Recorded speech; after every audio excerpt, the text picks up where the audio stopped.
Ao longo de todos esses anos em que auxiliei Sherlock Holmes em suas investigações, fui testemunha de diversas atrocidades. Contudo, devo admitir a existência de um caso em particular que até os dias de hoje rouba o meu sono, pois nem mesmo meu grande amigo detetive foi capaz de encontrar uma explicação racional para o ocorrido. Não tive coragem de colocar no papel os fatos na época, pois o que eu mais queria era esquecer tudo o que havíamos visto naquela madrugada de abril do ano de 1901.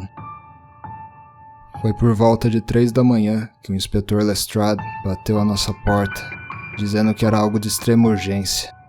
Um assassinato brutal havia ocorrido em uma capela nos arredores de Londres. A vítima se tratava de um padre de 70 anos, cujo nome era Earl.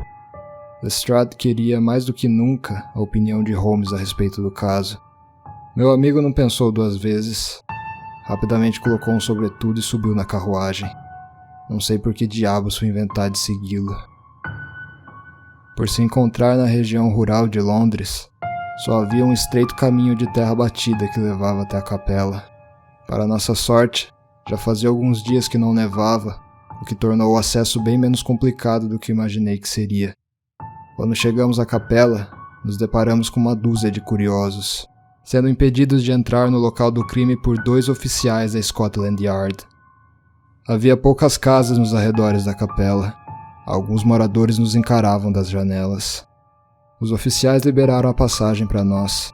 Lá dentro, sentada em um dos bancos, estava uma senhora, que aparentava estar na casa dos 60 anos, chorando e tremendo. 5 crianças faziam companhia a ela. 3 garotas e 2 garotos. Enquanto passávamos por eles, não pude deixar de reparar que as crianças nos encaravam com olhares nem um pouco amigáveis. Fomos direto para os aposentos do Padre Earl, no andar superior. Ao cruzar a porta, fiquei estático por um breve momento, tentando processar tudo aquilo que acabara de ver. Tive que segurar uma golfada. Ele estava nu, os olhos escancarados. Uma enorme poça de sangue seco se projetava de seu ânus, manchando os lençóis brancos da cama. Havia uma quantidade menor escorrida de sua boca, que fazia uma trilha pelo pescoço. Feridas em forma de bolhas avermelhadas brotavam de suas mãos, peito e costas. Em uma das paredes, havia letras pintadas com sangue, que formavam uma frase sem sentido algum. Tiurem duok tipeka. Na mesa de cabeceira repousava um par de luvas brancas de lã. Empalamento? Sugeriu Holmes para o vazio, engolindo em seco. É o que parece, concordou Lestrade. Verificou todas as entradas da capela? Sim, nenhum sinal de arrombamento. Watson, chamou Holmes. Sabe dizer o que podem ser essas feridas espalhadas pelo corpo do padre? É bem provável que seja sífilis, em um estado avançado, pois as erupções cutâneas são bem características, respondi. Um padre com uma doença suja como essa? Questionou Lestrade retoricamente. E quanto ao objeto que foi utilizado para... você sabe, indaguei. Não tenho a menor ideia, Dr. Watson, retrucou Lestrade. Nem do que foi e nem onde possa estar. Lestrade voltou sua atenção para Holmes, que observava as letras ensanguentadas. Essa frase faz algum sentido para você? Nessa disposição, não. Mas se você ler de trás para frente, fica Accepte quod merit. É latim. Algo como recebeu o que merecia. Um calafrio percorreu minha espinha após a constatação do meu amigo. Quem é aquela senhora lá embaixo? Quis saber Holmes. É a irmã Caroline, segredou Lestrade para nós. Ela e as crianças vivem aqui na capela. Holmes encarou o par de luvas por um breve momento. Subitamente, ele passou por nós e deixou o quarto. Lestrade e eu fomos atrás dele.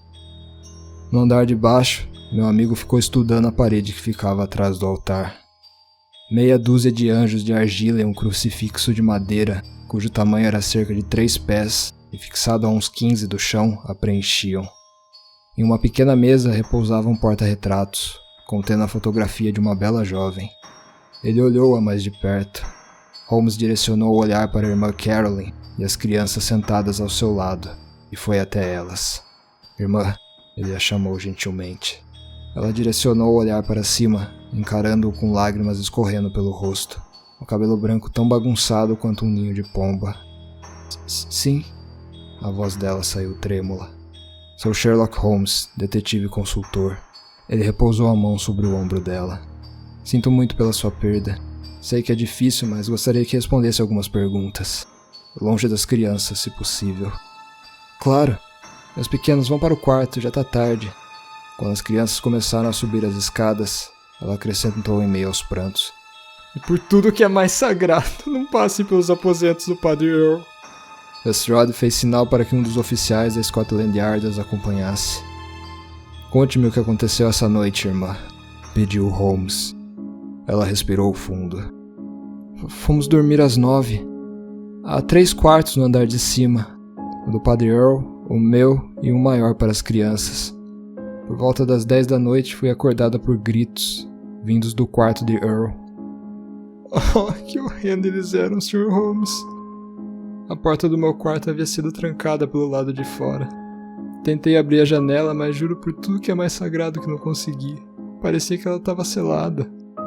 Os gritos duraram apenas alguns segundos, mas pareceram horas e mais horas de agonia. Quando os gritos cessaram, ouvi vários passos pelo corredor. Tenho certeza de que era mais de uma pessoa. Também ouvi algo que parecia estar sendo arrastado pelo chão. Como assim arrastado? Eu não sei ao certo, eu diria que alguma estaca ou algo parecido. Pelo som que fazia riscando o chão, representava ser algo feito de madeira. Mas alguém, além de vocês que moram aqui, poderia ter acesso à capela, estando trancada? Não, eu lhe garanto. Tanto é que eu mesma me certifiquei de ter trancado a porta principal e a dos fundos antes de dormirmos. E as 2 chaves estavam comigo. Como foi que você conseguiu sair do quarto? Uns 15 minutos depois dos primeiros gritos do padre, pude ver através da janela do meu quarto 3 conhecidos que moravam no vilarejo tentando entrar na igreja. Eles tinham ouvido os berros também e pensaram que poderíamos estar em perigo. Eu quebrei um pedaço do vidro da janela e atirei a chave para eles lá embaixo. Eles entraram e soltaram exclamações horrendas quando viram o corpo de Earl. Tanto é que ao me libertarem não deixaram de jeito nenhum que eu o visse. Fizeram bem, deixei escapar o comentário. Você costuma fazer uma limpeza aqui na capela de vez em quando, irmã? Holmes continuou. A irmã Caroline franziu as sobrancelhas. O que isso tem a ver com a morte de Earl, detetive? Apenas responda, por favor. Sim, eu lavo e limpo os bancos uma vez por semana. E quanto aos anjos de argila e o crucifixo? Não, eles estão muito no alto. Não me arrisco a subir na escada para conseguir alcançá-los. Certo. Por acaso o Padre Earl calçava luvas regularmente? Sim, o tempo todo, para falar a verdade. Ele sempre teve esse hábito? Não, começou há uns 3 ou 4 meses atrás. Ele adquiriu vários pares. Saberia dizer o motivo? Quando perguntei, ele disse que era apenas por causa do frio da estação. Acha que ele estava querendo esconder algo? Esconder algo? Como assim? Eu não entendo onde quer chegar, Sr. Holmes. Ela parecia genuinamente confusa com os questionamentos levantados. Holmes deixou a irmã Caroline e foi buscar o porta-retratos com a foto da moça. Irmã, quem é essa jovem? Ele perguntou se sentando ao lado dela.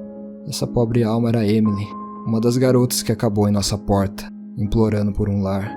Ela veio até nós há uns 5 anos e me ajudou muito aqui na capela enquanto era viva. Do que e quando ela faleceu? Complicações com a sífilis. Tinha feridas enormes por todo o corpo. Nos últimos dias ela nem sequer enxergava direito. Já faz uns 2 anos que Emily se foi. A coitada tinha apenas 17. Enterramos ela debaixo de uma figueira, não muito longe daqui. Ela contraiu a doença durante o tempo em que ficou com vocês? Não, quando ela veio até nós já carregava as feridas pelo corpo. Entendo. Obrigado pela atenção, irmã. Tente descansar um pouco. Holmes se levantou e saiu da capela. Parecia distante com os pensamentos. Ele interrogou os 3 sujeitos que haviam resgatado a irmã Caroline. Outros habitantes do vilarejo confirmaram a versão que eles contaram do ocorrido. Eu me afastei de Holmes e Lestrade por um momento, quando os primeiros feixes de luz solar começaram a surgir no horizonte. e fiquei observando a estrutura externa da antiga capela. Ao direcionar o olhar para o andar superior, pude ver as 5 crianças encarando-me através da janela do quarto delas, todas com expressões sérias estampadas em seus rostos. De repente, seus olhos ganharam um brilho avermelhado intenso. Uma silhueta se projetara atrás delas. Parecia uma adolescente, com o mesmo olhar em chamas. Mas ela, ao contrário das crianças, sorria. Um sorriso que me causa calafrios só de lembrar, indo de orelha a orelha da garota. E não estou exagerando quando digo isso. As crianças deram passagem para a jovem. Quando ela abriu a janela, eu a reconheci.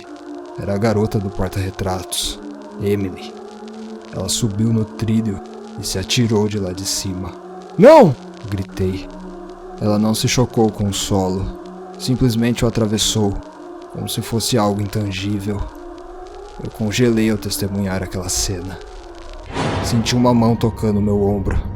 Era Holmes, seu semblante tão incrédulo quanto o meu. "Não, você não está louco", ele sussurrou. Eu também vi. "Mas como você explica?" "Sempre fui pautado pela lógica, Watson", ele me interrompeu. "Mas temo que esse caso esteja fora da minha alçada. Como você pôde notar, a irmã Caroline não fazia ideia de que o padre possuía sífilis. E ele fez de tudo para esconder isso, principalmente com as luvas.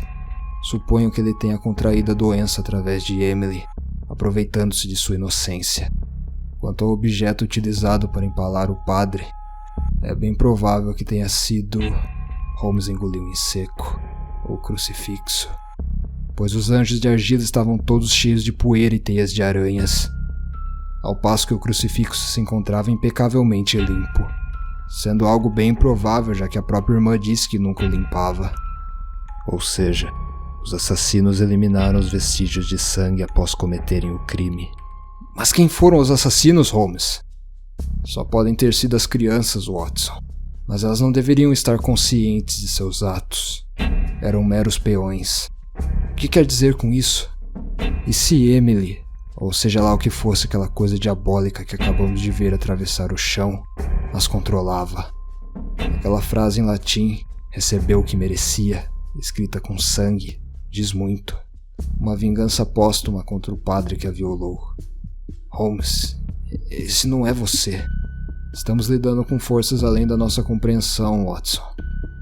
Ele retirou o cachimbo do bolso e o acendeu com as mãos trêmulas.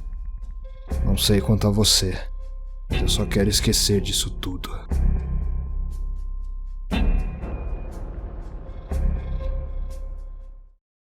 Se você chegou até aqui, agradeço de verdade. Só queria deixar um recado. Esse conto faz parte da antologia Os Casos Ocultos de Sherlock Holmes, da Cartola Editora, focada em autores nacionais. Na descrição do vídeo há um link para a livraria virtual da editora. Lá você poderá adquirir essa e outras obras incríveis. Apoie a literatura brasileira. Dito isso, fui.